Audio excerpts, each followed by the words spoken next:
You can order the turn signal switch used in the video on the CarParts.com website through the link in the description. Turn your engine off and set the parking brake.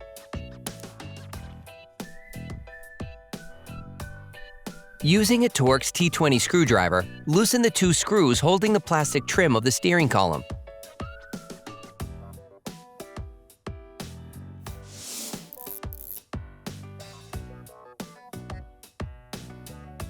Hey, it's Alex from CarParts.com. If you enjoyed this video and want to support us, like, comment, and subscribe.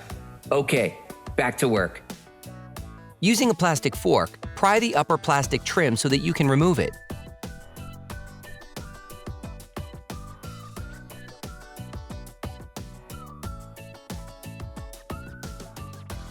Disconnect the electrical connector from the turn signal switch by pressing the plastic tab.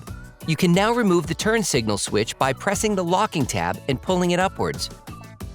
You can order the turn signal switch used in the video on the CarParts.com website through the link in the description. Take the new turn signal switch. Put it back in its place.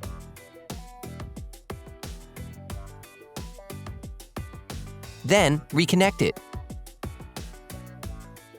Put the upper plastic trim back in place.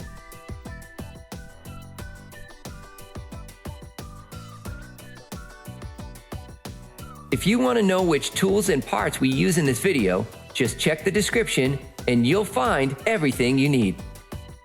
Then, screw the two retaining screws back in.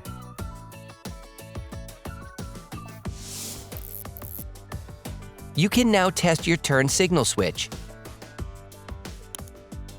Operation complete.